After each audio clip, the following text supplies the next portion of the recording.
Hello, everybody, and welcome back to another episode of Cold Red. I'm Ray Carr, and with me always is Fitz. Fitz, how are you? Hello, Ray. I'm great. How are you today?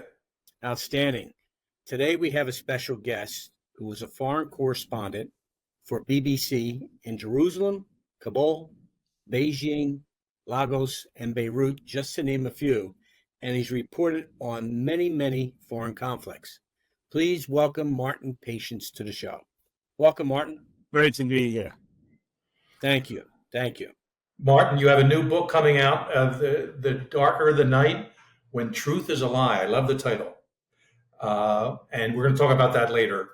I'm sure you're going to summarize some of the things in the book in our conversation tonight. So we'll definitely get into that, how people can order it, what all that stuff.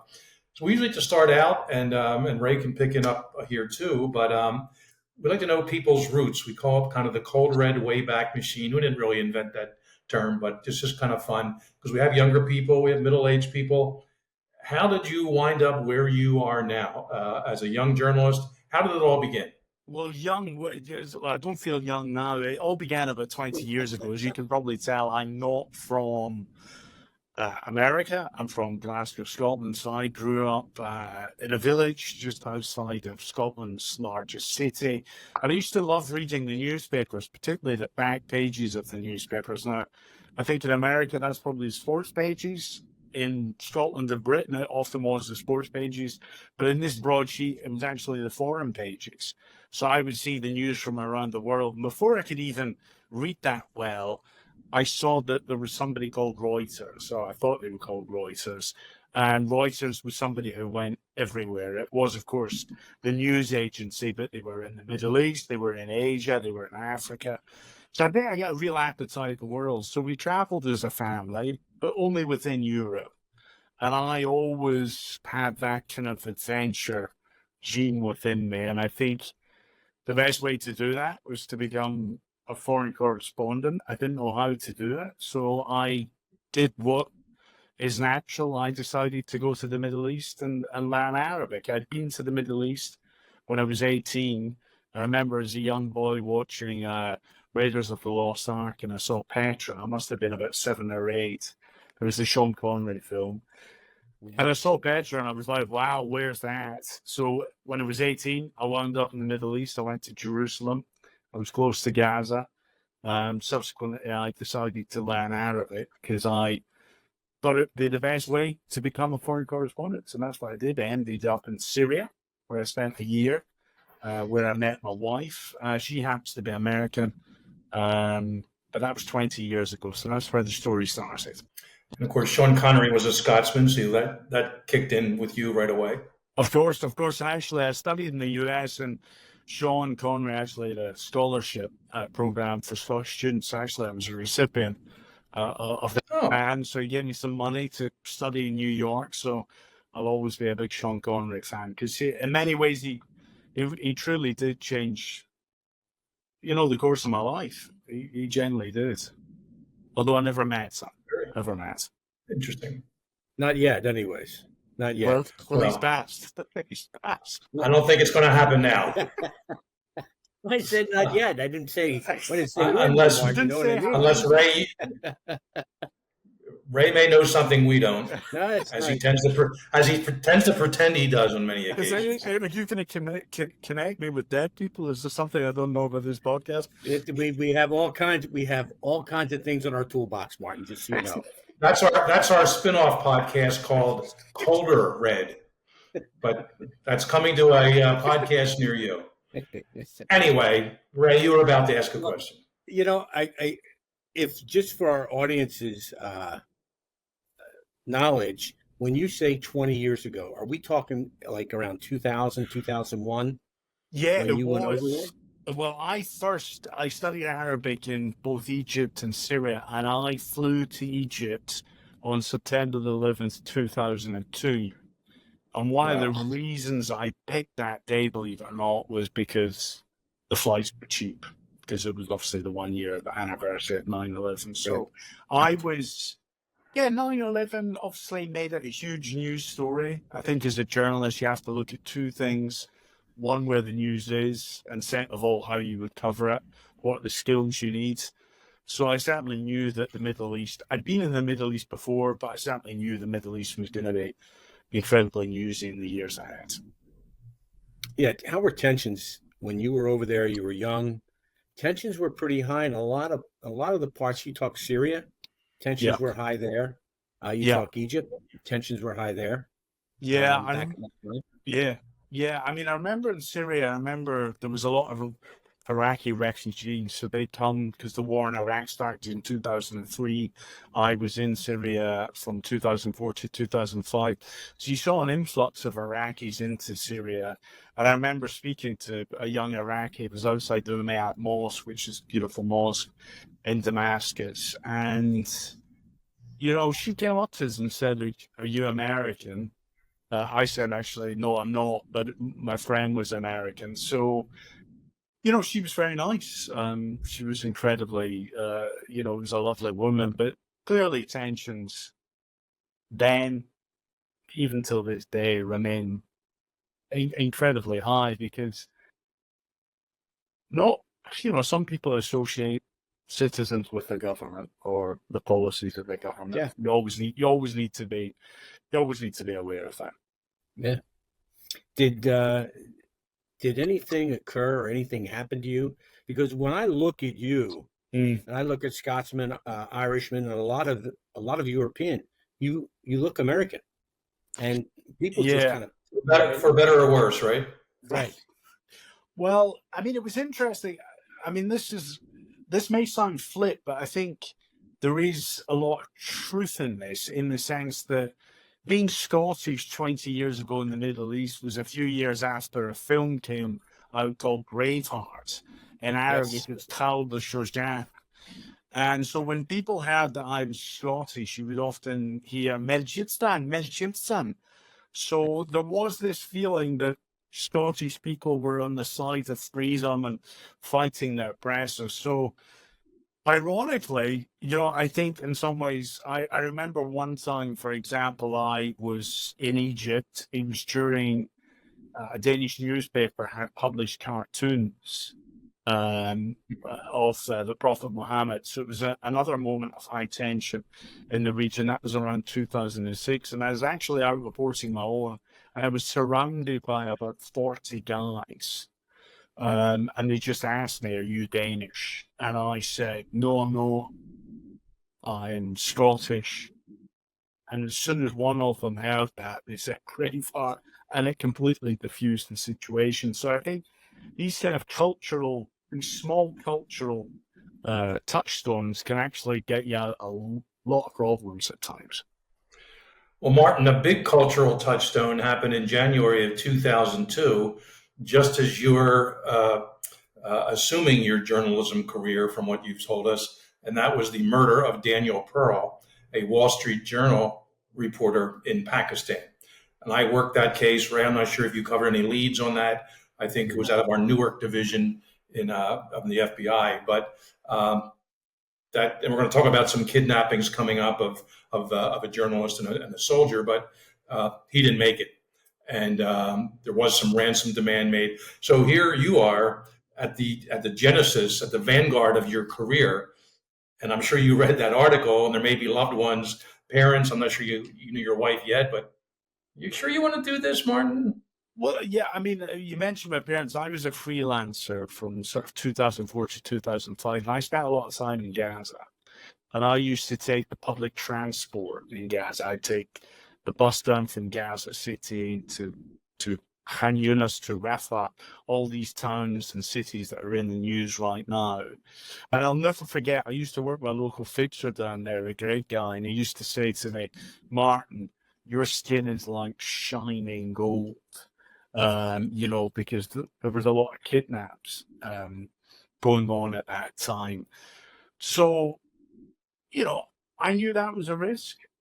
I think it's always tougher on parents and families. I think what I always did was I was always very safe. I would always check in with people. I wouldn't spend too long in locations. And the people that I stayed with and I met with, I trusted, other people that I trusted them. So that's really important, that you know who you're going to see and know what you're potentially getting into. You can't, of course, look, you can't get rid of the whole risk, but you can try and minimize it the best you can. And that's something I always did. And I think when I joined the BBC, certainly my mother relaxed a lot, because it meant I wasn't out on my own. It meant I had a big organisation behind me to always let you, if God forbid anything went wrong, there would be kind of the action plan would swing into place. Are you still you still consider yourself fluent in Arabic? Not an easy language to learn from a native English speaker. I would no. I certainly would never have considered myself fluent. I did it about a year and a half. It's like learning Italian, Spanish, French, with a different script all in one. So, I can understand a lot. I can ask the right questions, but fluency, nobody, yeah, no fluency. I was away from the region for a long time, so I would have loved to stay with it. I would have loved to potentially become fluent, but no, it's a difficult language, but it's also a beautiful language. And what people don't realize, there's formal Arabic, which you may learn in the classroom. No one speaks it. Exactly. They may write it in business letters, perhaps, but no one speaks formal Arabic. And what you learn in the classroom, I'm told, is very different than what you would communicate. No, personally.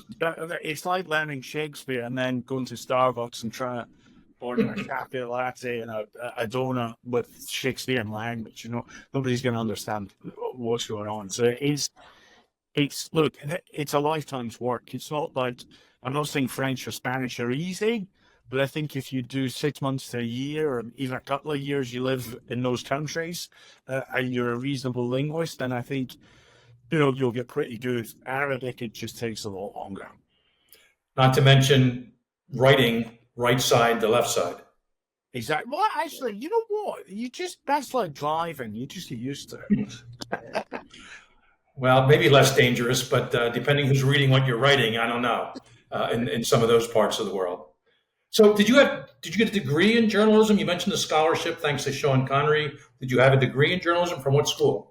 So what's interesting, I did. I mean, I had an interest in that. I left school when I was 17. I went to acting school. I was terrible at that. I was the back end of the course. So I decided to give that up. Then I ended up with a history degree, which I thought was fantastic, because it's all about, to understand the present, you have to understand, the past, facts, marshalling arguments. And then I did end up in New York, at Columbia. I'll be honest with you, I hadn't heard of Columbia. I asked my professor, where are the best journalism schools in America? And he said Columbia, he said Missouri, and obviously he said Berkeley. And I said, well, Columbia is a 1-year scholarship. So 1 year, so I went there. And then off the back of that, I was very lucky to get a scholarship to study more Arabic. So, America was very good to me in that sense, and it's very good. Glad to hear that. That's good. If I were to say to you, hey, Martin, I have this penchant to want to become a journalist and cover a lot of the things that are happening overseas, what kind of advice would you give me to do that? Today, right? Today. It's really tough today because journalism's in such a kind of tough place. There's not a lot of money in the profession, so a lot of young kids are going out on their own and they're really exposed. I mean, I think languages are key. Because you're going to understand a culture, you've got to be able to speak to the people, and that often involves speaking their language. You've got to be tough as well. You've got to be prepared to stick it out. I mean, just to give an example, in Jerusalem, for example, I lived in somebody's couch for 8 months. I was living off $300-400, a month. It was tough. I couldn't afford to go home. But I think if you've got a dream, you have to kind of really sort of tough it out. And then, do you know what? You just keep going. Because if you want something bad enough, you just keep going until you get it. You just don't take no for an answer. You have to be resilient, you have to be resourceful, and you have to just keep on going. Well, how did you get started? How did you get started with this? So how did I get started? I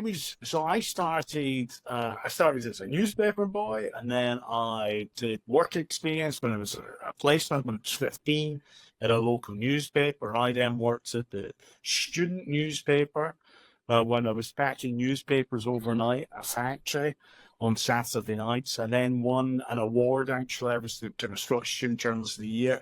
That then got me onto the national newspapers in Scotland when I was sort of 2021. So I was working on those newspapers.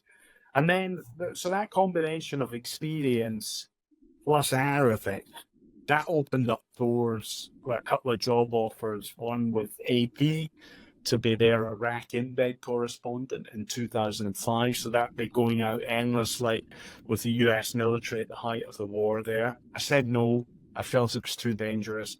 And then I got the opportunity with the BBC as well. And then when I was in the BBC, as long as you work hard, you're resourceful, you do a good job, the doors open up to other opportunities. So I get the right skills. I was in the right place. I do think you make your own luck, but you also need to be lucky. So I had that combination.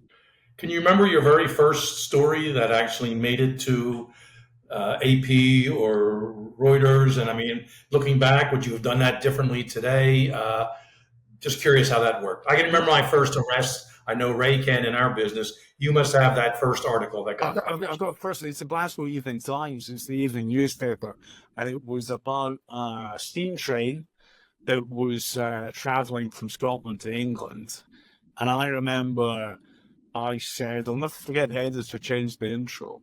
I said to the editor, I said, the steam train rattled from Glasgow to some English city. And he's like, Martin, it's a steam train. It's huffed. A steam train. So I think, so what was that? That was almost 30 years ago. I know that newspaper article is sitting somewhere in a box in my parents' house to this day, and I will fish it out. But yeah, of course, everybody remembers it. It's a wonderful, I feel for journalists now, because there's something really beautiful about writing a story and then seeing it in print, seeing it in the newspaper. It's like seeing a picture that you took up on the wall. I think it's different when it's digital. I think when you actually see in front of, there's something rather magical about it. It's very cool. I like that story. I think so. So you're back. You somehow wind up is Jerusalem kind of your first port of call when you went to the Middle East? Yeah. So Jerusalem. So when I was in Jerusalem, 2005 to 2008. So I spent 3 years there. The big stories were the Jewish settlements in Gaza were withdrawn during the time I was there. I covered that for USA Today from the Palestinian side. So that was a kind of remarkable story. I'll never forget that when the Palestinians actually went into those Jewish settlements, which Israel had evacuated, they all came up to me to ask for directions. And I was like, why are they asking me? And then the penny dropped. I'd been in the settlements and they never had. So that was, I'll never forget the quote of one Palestinian man. He said to me, it's like taking a drive in the countryside, because Gaza, of course, is, it's about 4 or 5 times the size of Manhattan, and it's incredibly densely populated. So when those settlements in which Israelis were evacuated or moved out the Gaza Strip, it freed up all this land which the Palestinians then piled into. So that was one big story. Second big story, I think, was when Israeli soldier Gilad Shalit, he was kidnapped in 2006. I was in Gaza when the Israeli assault for that took place, and I'll never forget the moment when the BBC producer in Gaza came through to me and he said, Mark, Israeli soldiers have been kidnapped in Lebanon. And, a few hours later, that triggered the war between Lebanon and Israel. And 48 hours, I found myself in Beirut. So he went from Gaza to Jerusalem to Jordan. He drove through Syria, and we wound up in Beirut 48 hours covering a conflict there. So I was 26, and I'll be honest with you, it was incredibly exhilarating. I think as you get older, you understand the terrible consequences. But I think when you're young, it's a dirty secret. It can be exhilarating. It can be very exciting. I mean, I'll never forget driving the Israelis bombed Beirut airport, and I remember driving to the airport, and there was through one of the tunnels, and there was just a shaft of light, like a rocket, had come through the tunnel and opened it all up. And I think one of the most terrifying moments in my life was when I was in the southern suburbs, the Dahi, which was the Hezbollah stronghold, and the war was being fought between Israel, Hezbollah, and the bombing started. The Israelis started bombing, and I happened to be there on my own, and a guy just turned up on a scooter, and I jumped in the back of her. And I remember no helmet on this back of the scooter, bombs not too close, but probably a kilometre away, but it certainly felt closer. And I remember just, every time a bomb would go off, I would jump, and I felt I was going to fall off the scooter. And there was another point at the airport, you just realise how jumpy people are. I did that classic thing I took a photograph of what I thought was an empty road. And it wasn't an empty road. There was actually a military checkpoint there. And suddenly guys all appeared with their guns, and it was a kind of classic hands up in the air. And we managed to talk them down. So that was, Gaza, and then 2006 was the first kind of real taste of it. And what was very interesting from my point of view was that I then covered it from the Israeli side as well. So I think that's really unusual when you get to see things from every side. But I think that's what's quite remarkable about being a journalist. I don't necessarily even think diplomats get that. You speak to all the players. For example, when I was in Gaza, you would meet the Hamas leaders. When you're in Jerusalem, I remember the doors opened up one day in the building. Who was standing there? Benjamin Netanyahu. So I found moving between all these worlds quite extraordinary, actually, because you were speaking to people that wanted to kill other people.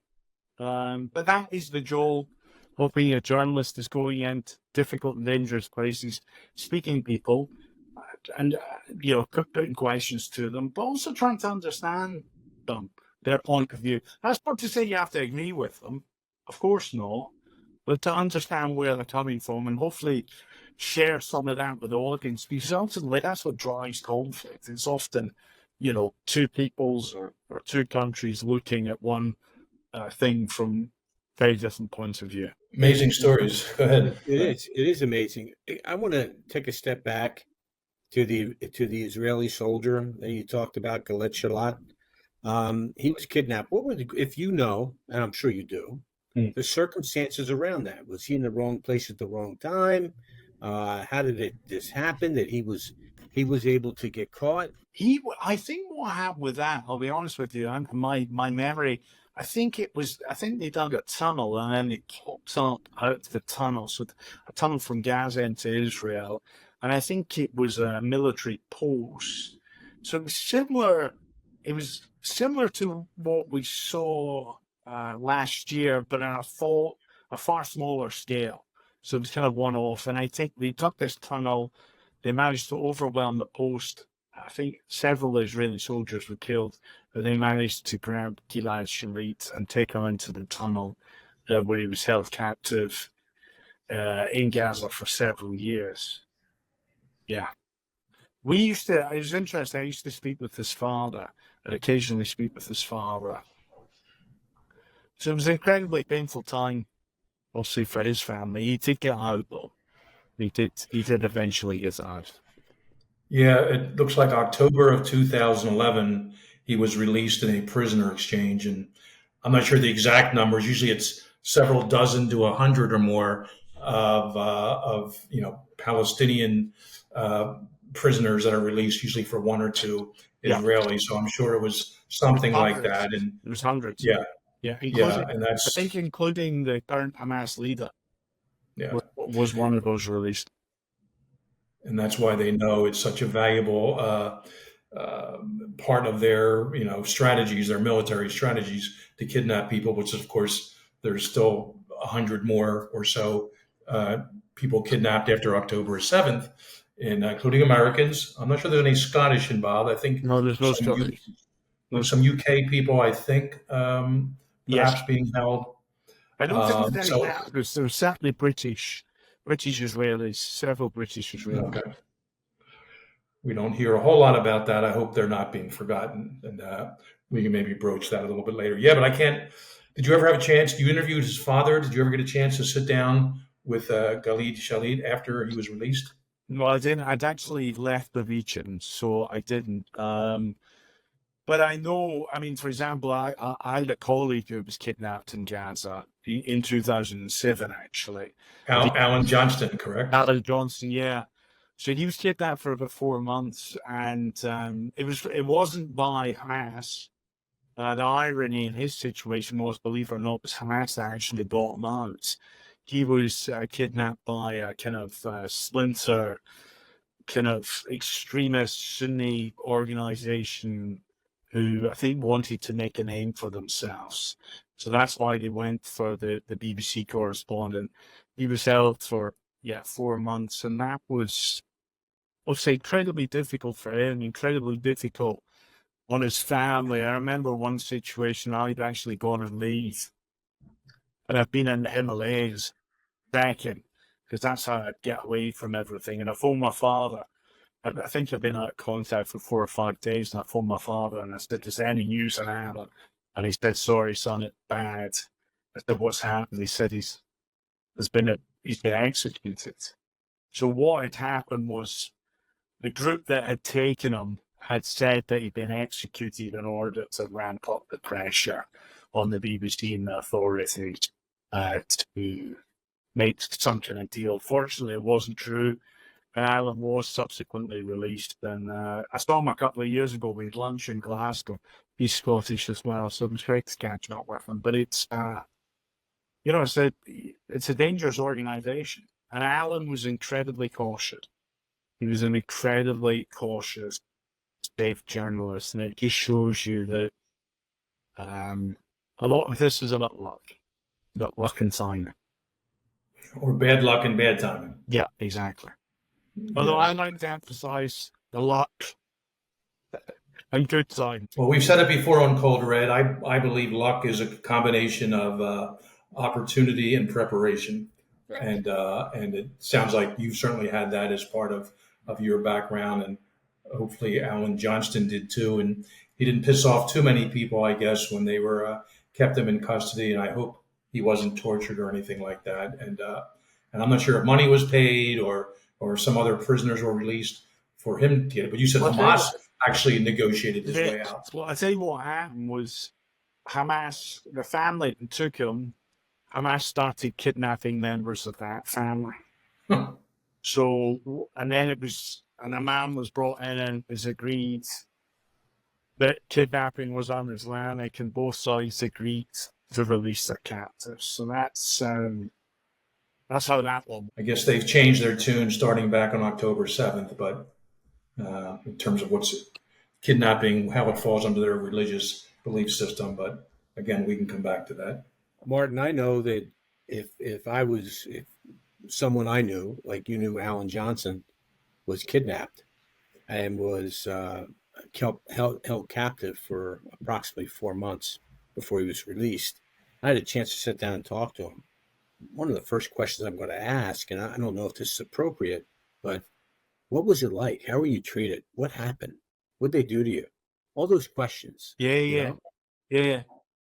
I think he was. I mean, he wasn't tortured, but they did make him wear a suicide belt in a video. I think it's desperate because you've just no idea how long it's going to happen, how long it's going to go on for. But also, I think there's a lot of guilt. That you've put yourself in that situation, and it's not just you paying the price, but it's your family and those that love you. And I think all journalists, anybody who works in an dangerous environment, including you gentlemen, we do it because we love it, but it can be selfish at times. I think when things really go wrong, you realize that it can be terrible for your family. It really can be. And, that's part of the reason that's why, I left the Middle East and came to America. You realize that the more you do it, the more likely it is that something will go wrong. I mean, just to give you an example, I remember the first time a mortar went over my head. It's actually going into Gaza, and we had to take cover. They were being fired by Palestinian militants. I think about 15 years later, I was covering the Turkish had invaded northern Syria. The war was taking place between the Turks and the Kurds were firing back into Turkey, and I was standing doing a live, for, as we call it, for the TV, and a mortar went over my head and landed maybe about 100 meters away. And I just, in that moment, I just did the realization that, this is how it can end. You're just standing there, and then a mortar lands nearby, and that's it. It's over. So I think that was one of the moments where I realized, you know what? I've done my time. It's time for me to move on. Real quick, were you strictly a print journalist, or did you do any on-air radio or TV? I was always so BBC. I started off as online correspondent, and then when I was in Afghanistan for 2 years, China for 5 years, Nigeria for 2 years, a subsequent 4 years in the Middle East and Beirut. I was all radio and TV. Oh, okay. Hey, Cold Red fans, Fitz here. Are you interested in a career in criminal justice? You've heard me talk about numerous cases I've worked over the years involving the scientific analysis of language known as forensic linguistics. Well, Pennsylvania Western University now has a fully accredited MA program, which I actually co-developed, where I teach forensic linguistics along with various other excellent professors too. This is the only forensic linguistic graduate program in the world which is both online and asynchronous. That means the courses are 100% on your schedule. We have professor video recordings, academic readings, and real-life case exercises posted weekly, and you can access any time to review and then complete the week's assignment. If you're interested in learning how written and spoken language can help solve crimes and get a master's degree at the same time, check out the Pennsylvania Western University's Forensic Linguistics program at www.pennwest.edu/justice. And that was my next question. And you're in the middle of some of these literally war zones, mortars going over your head.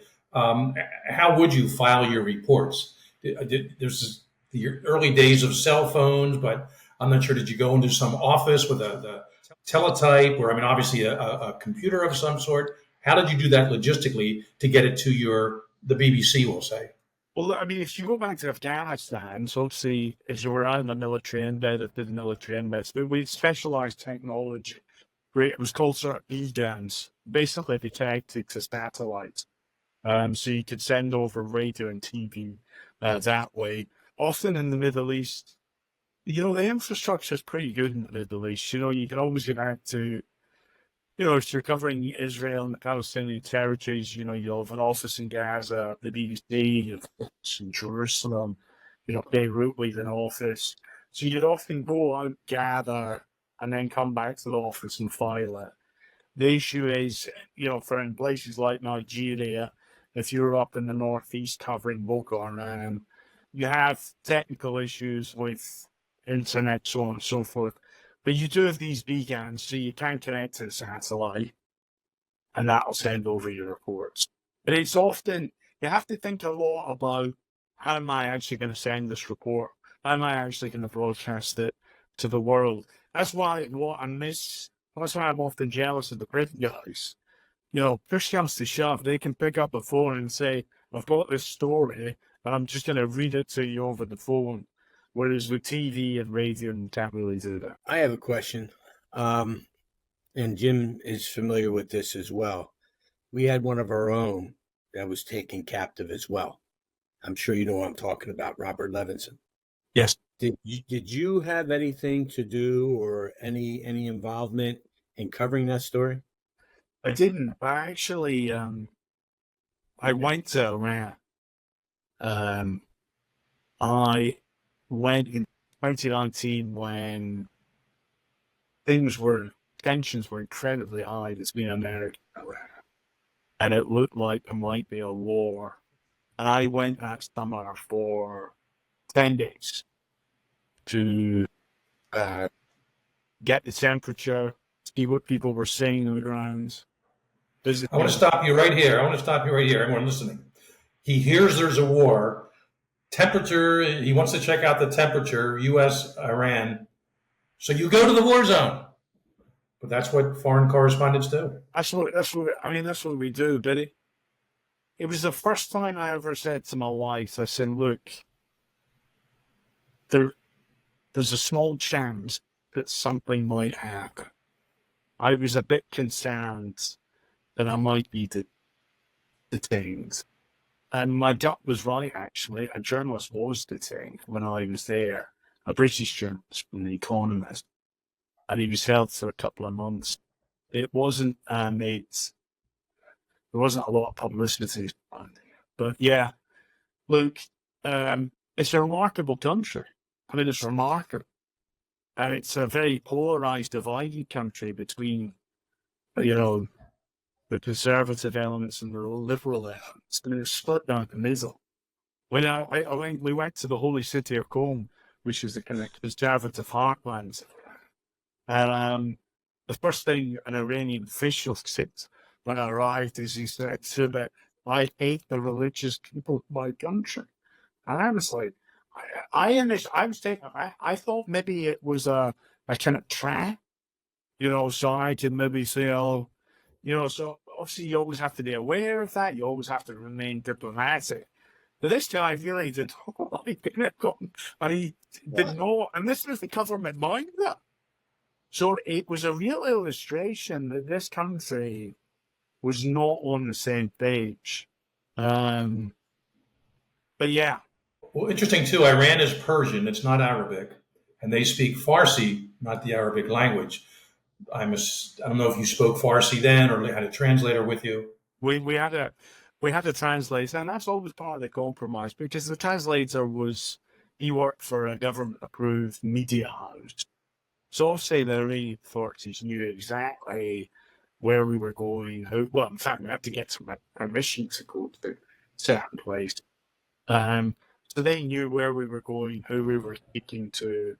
But I think from their point of view, they probably wanted to use it to get their side of the story out, their perspective. And that is always, part of journalism. I'll never forget, we did go to one of the big mosques in Tehran where they famously shout death to Israel, death to America. I didn't realize you also chant death to England. I didn't realize that. But one of the guys in the mosque came up to me, I'll never forget this, and he said to me, we used to chant death to Russia as well. Just remember, things can change. And I think there's a lot of truth to that. Nothing stays the same. Things do change. Allies fall.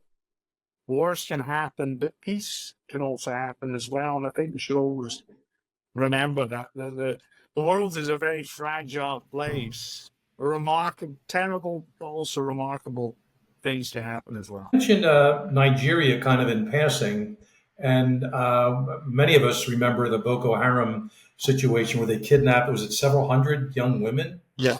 Girls and women, and you were part of covering that, right? Yeah, I wasn't there when they were actually kidnapped, but I did persuade the Nigerian military, I think it was on the second anniversary, to actually take me to that school where all the girls were kidnapped. That involved a huge amount of political change. I mean, in some ways, it's one of my greatest achievements. We flew up to the north. We spent 4 or 5 days waiting for the Nigerian military to take us. We weren't in a convoy. It was a 12-hour drive that day, and it was through Boko Haram territory. We went through Burntwood village after Burntwood village. There were sporadic Boko Haram attacks, not when not thankfully in our convoy, but then subsequently had friends who were UN convoys. And what happened on the exact same roads that I've been on would be the insurgents put a log across the road. And that obviously stopped the traffic. And because it was a long convoy, everybody was backed up. And then they would just fill the convoy full of bullets. So it was, it was incredibly dangerous. It was remarkable to get to the school. The military were incredibly jumpy. They only gave us 20 minutes to the ground there. So we had to operate incredibly quickly, getting enough from the TV package, doing stand-ups, getting shots, and then we moved on. But Nigeria was, I think the big challenge with Nigeria was, even compared to the Middle East or even China, is that the problem was in Nigeria, if something went wrong, you were in big trouble. You go out and in bed with the American military in Afghanistan, something goes wrong, support will arrive within 20 minutes. If you're badly injured, you will be nearly back out of there. In Nigeria, that's not happening.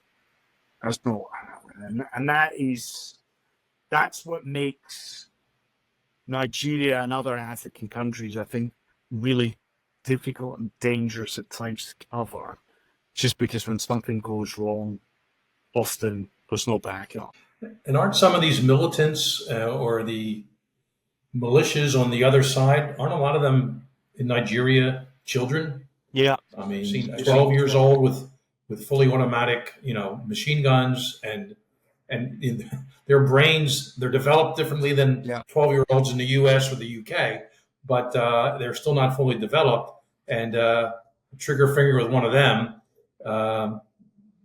could be instant death for a journalist such as yourself. What was happening in Boko Haram was they just sweep into these villages, and as you say, if they don't kill or rape the women, they would pick up the young boys and they would train them to be militants. And that was the model. They would move from village to village. It's funny you talk about being brainwashed. One of the most shocking things I ever experienced, and I often think about it, was when I was in Afghanistan. We had a contact within the Afghan intelligence agencies, and he said, "Do you want to come and meet a young suicide bomber, a failed suicide bomber? You can meet him, you can speak to him. You can't broadcast the interview, but you can have a chat with him, just get some ideas." So it turned up at his office, and his young son was there, 11, 12-year-old boy. And I remember saying to the guy, I said, where's the young suicide bomber? And the boy who I thought was his son was the suicide. No boy. He was 12 years old, very slight, underfed, a lovely boy. And he'd been in a madrasa in Pakistan, which was supporting the Taliban in Afghanistan.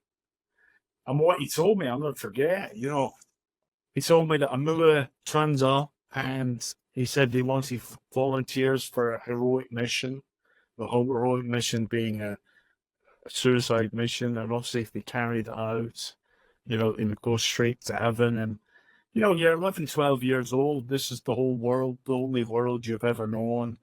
And of course you want to, be rewarded by God. So, this young boy volunteered along with all the other young boys in the madrasa.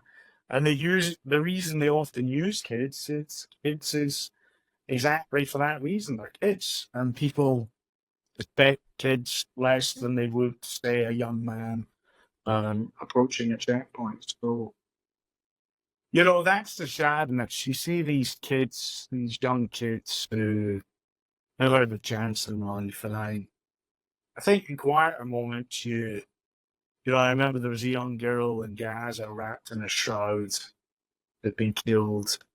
I remember in Indonesia, there was a young girl, she was Rohingya. Her mother had brought her over, and they were trying to get from Myanmar to Malaysia in boats. The girl had fallen ill in the boat, and I remember we saw her in hospital. she was getting treatment, and I went in the next day, and the bed was empty. I said, "Where's the young girl?" And she died. And then I remember in Nigeria, there was a lot of starvation at the time. There was a young boy called Muhammad, and they were trying to get, they were trying to get, you know, they were trying to get meds into him. But he was so dehydrated that they couldn't get a needle into him. I remember the doctor just saying, "I don't think he's going to make it." So you carry these memories with you, but you also see remarkable things. I mean, I'll never forget, for example, an Israeli man whose son had been kidnapped and killed, and yet he was wandering around, the Palestinian West Bank because he believed that the only way to resolve this conflict was by reaching out to Palestinians. So you have people that have suffered enormously, and yet they put their losses to try and make things better for all of us. You really do see the best and worst of humanity, and it's remarkable. As a question, just let me finish up. Whatever happened to the Boko Haram? Some girls, I think, were rescued, but I think there's some, and that this was 10 years ago or so, 12 years ago. Yeah, some were rescued. I think there was a deal to free a lot of them. I think dozens. The problem was they were, raped or forced into forced marriages, and then they had kids with some of the fighters. But then it becomes more complicated. Are they allowed to leave? Are they allowed to take children with them? And then I think probably quite a few of them probably died as well. Just mountain military operations like that's just from starvation and disease from being out in the bush. Yeah. Sad. Martin, what you've seen in your career is nothing.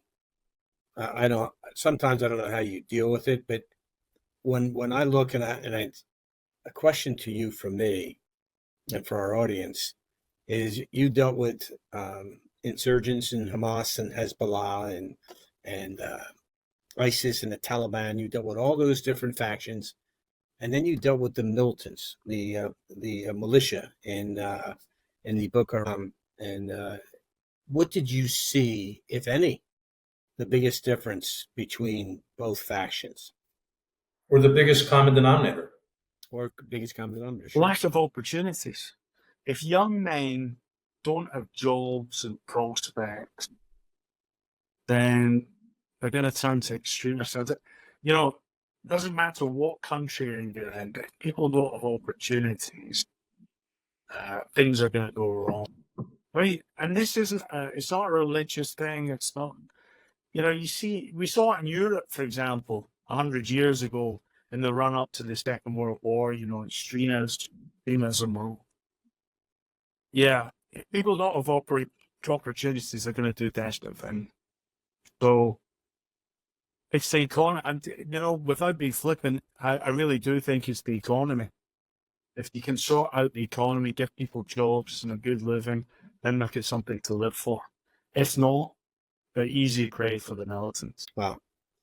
You had a colleague in Afghanistan that was killed. And I'm sorry that happened. But what were the circumstances around that? So he was our fixer in the south of the country, southern Afghanistan was where the British military was operating at that time, and he was in Helmand province. He was kidnapped. A couple of days later, the body was found. Now, we don't think he was killed by the Taliban. We don't know what happened there, if it was a family dispute, if it was militants, if it was criminality. The truth is, in a lot of these countries, is that when something goes wrong and somebody dies, you often don't get to the bottom of it because it's just too dangerous or people are too scared.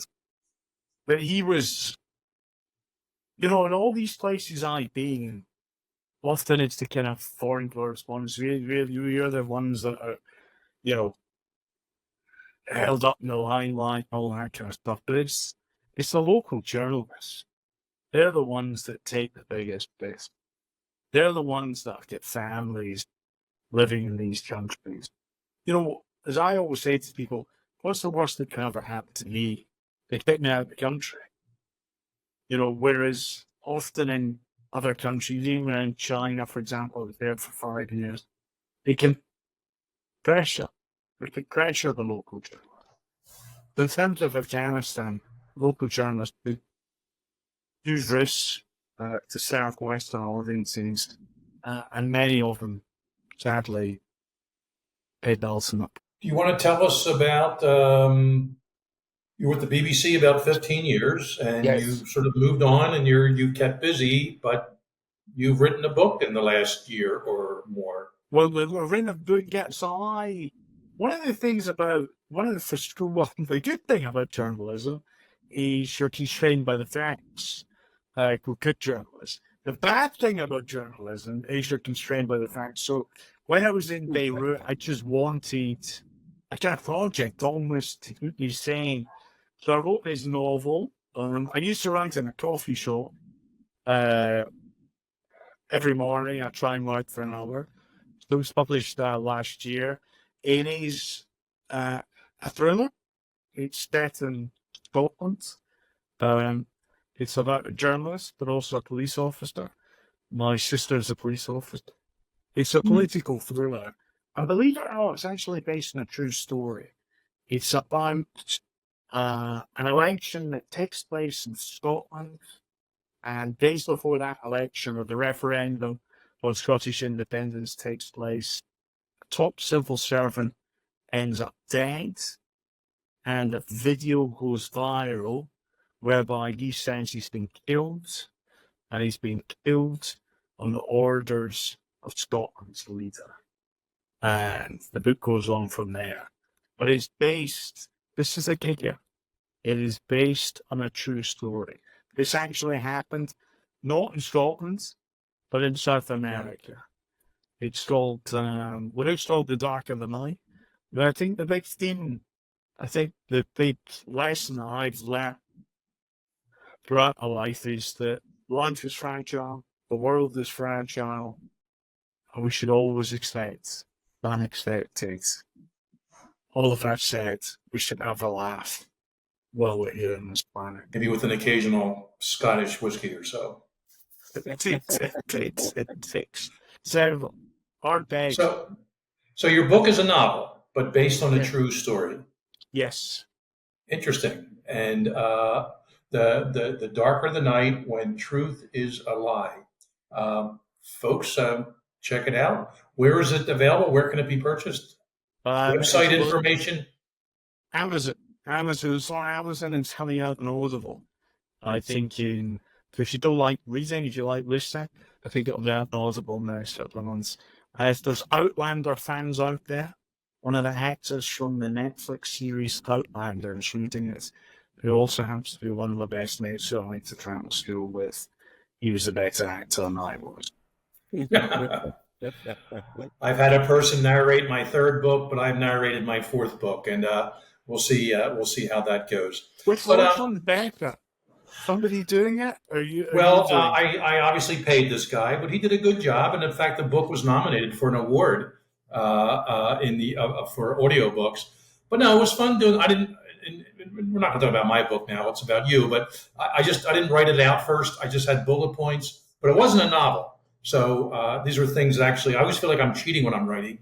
And of course, Ray knows this too, because you're actually doing stuff or writing stuff that you lived. Well, in this case, I'm talking about stuff that I lived, but I'm also transcribing it, and it'll also be out in regular page turning form in that regard. So, but yeah, they're both fun, and I'm glad I did both. And now it's hung up in the FBI. It's taken them a year to approve my fourth and final book in my memoir series. You don't have that problem. Ray and I had to go through that pre-publication deal that we all have when it comes to writing books. But if I can ask, the state of the media today, you are still in it, directly, indirectly.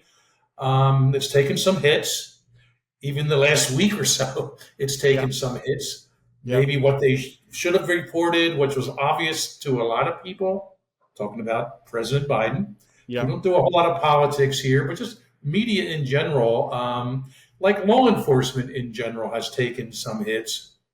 And Ray and I are defensive of law enforcement. I think unfairly they've taken some hits. What say you about the world of the media and journalism and how it's been addressed in the last several decades? I think media, I think it's struggling. I think the economic model isn't working. I think, particularly in America, you have a huge amount of polarization. I don't think there's a public square, if you like, where people come and debate issues. I think, sadly, people go to outlets that reflect their political leanings. I think that's a mistake. I'm a big believer in reaching across the aisle. I think you have to understand. I think it's a good thing to have friends and speak to people that you don't agree with, because you always learn. And I think what you come to realize is that we're all products of our past. We're all products of our experience. We're all different, and that's something that should be celebrated. I think media, what worries me most is local media, is the decimation of local media. I think newspapers in communities used to play a key role. I don't think that's the case anymore. I think ultimately media should be about holding the police and public officials and politicians to account. I think there needs to be more journalists. Is there a lack of trust from the public when it comes to the media? Yeah, I think there is. And we have to redouble our effort. You have to be straight. You have to try and report things as best you can, as straight as you can, how you see it, and let people make up their own minds. America's in a tough spot. There's a lot of division. There's a lot of polarization. I think there's a lack of trust. And I think when you have a lack of trust in media and in institutions, I think that's a very dangerous place to be. In fact, I've lived in countries where there's very little trust. When there's only two ways you hold the country together. Well, it either falls apart or you have to use repression. So I do worry about the future of America, because I think a lot is big. And yeah. Well, right now, as we're talking, we're in the summer of 2024, and I think the next 5 to 7 months are going to be pivotal in this country. The UK just went through went through an election, a campaign, and things sort of switched there. So did France. So a lot of deal making, certainly in France. I understand how that whole aspect worked out, a little bit different in the UK. And yeah, big election coming up here. So I think journalists, some of them have brought some of these issues upon themselves. And I think some of them tend to be agenda driven. And I try to avoid reading or watching those and go to the more neutral ones, if that's possible. And there's always been yellow journalism. This fake news wasn't invented, 5 or 10 years ago. I agree with that. I think it's an accurate term. One of my favorite news sites has a motto of fake news you can trust, and that's the Babylon Bee. And they really capture some interesting stories on their website that are based in truth, but they put a satirical element to it, of course. So, I'm hoping the future journalists and maybe people who are listening to you sound like a straight shooter. You sound like you've been there. You've been in the trenches. You've definitely walked the walk. Not every journalist does that. I know that for a fact. And you know what's real. You know what's not. You know what's good. You know what's bad. Although there's a big gray area in the middle of those two. Absolutely. But when it comes to reportage, you can report on that gray area, but at some point it has to be facts that are relied on and not opinions, not in a straight news piece. And I have a feeling you agree with that, Martin. I'm going to throw something in with what you said, Martin, and it's based upon the conversation we've had for the last hour. what I see today in the media is that everybody's in a race to be the first. And I never heard that once from you. What I heard from you that I think is lacking today is that you listened. You listened to both sides and you reported and let people make the decision. You didn't try to make the decision for them. And that's, I think, the biggest problem is that the media today doesn't listen. People don't listen. They just want to tell you their thought. And if you disagree, then you're bad. And that's really sad. And that's very concerning to me too. But I think it's very refreshing for something to talk to someone like you who's in the media, who, when Jim and I were in the Bureau, we were never allowed to talk to the media. We had someone specifically that did that. And if we ever talked to the media, they would have sent us to Walla Walla, Washington, or somewhere, Butte, Montana. Or Well, we had to get approval. We could do it occasionally, Well, but through correct. levels of approval. Yes. Yeah, it had to, like just think, Jim said he's been trying to publish a fourth book, and it's taken our pre-pub unit a year to be able to go through the book. That's ridiculous. But that's what it is today, because everybody's so afraid of somebody putting something out and saying something that they shouldn't say. And you've been a breath of fresh air. You really have. I mean, just to listen to you, I'm sitting here going, wow, why can't everybody be like Martin? The way he listens to both sides. And you actually said that. You got the story from every side. You just didn't take the most popular side. You listened to everybody. And that's what it is. That's the important part, is listening. And Ray, he learned a whole other language to talk Yeah. to the people with whom he was living and writing stories and other communications in that regard. So kudos to you. Yeah, absolutely. Absolutely. Martin, wrapping up here, any website information, ways to get, you mentioned Amazon, but anything else, appearances, anything like that, where to see you or find you? You will see me around. If you see me around, come up and say hello. And buy not one, but a couple Scotch whiskeys, it looks like. We'll definitely have to do that. We'll get you down to one of our holiday houses here, Exactly. There you go. Where are you? I mean, I don't want to get to No. Where are you in Maryland? I need TC stopper near Silver Street. Okay. Yeah, it's not far. That's good. That's good. For any jihadist who may still be looking for the time he spelled his name wrong 15 years ago, we don't want to give any more information than that. Yeah. My sister's actually in the police. My brother-in-law's in the police. My aunt was in the police in Glasgow. So his policing's different. So I'll tell you. I love watching British crime shows and the police, at least in the entertainment versions, they have different. But I've certainly known UK police officers, Irish, the Garda, and New Scotland Yard, and they're great folks, and as I'm sure your family members are too. Ray, final words, and I'll take us out. One thing, Martin, who was the guy? He was on back in the 70s. He was hilarious. Always getting involved in stuff. He was English though, but he did a little bit of police stuff. What the heck was his name? Was it Not Benny Hill? Was it Benny? Yeah, Benny Hill. That's it, Benny Hill. You remember Benny Hill? I still remember. Do you know I used to watch Benny Hill when it was in Syria? They used to have Benny Hill reruns on Syrian national TV because it just worked because there wasn't a lot of talk. So it was one of these shows that just went around the world. Yeah. It's a good show. We used to have a fan club when I was in college, the Benny Hill Fan Club. That we had that, and we had the Three Stooges. Both things. Go figure. And Ray stopped reading or watching TV since those days, and exactly. But he's still doing pretty damn good.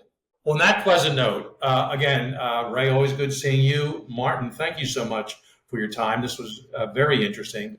I know our audience will find it as such.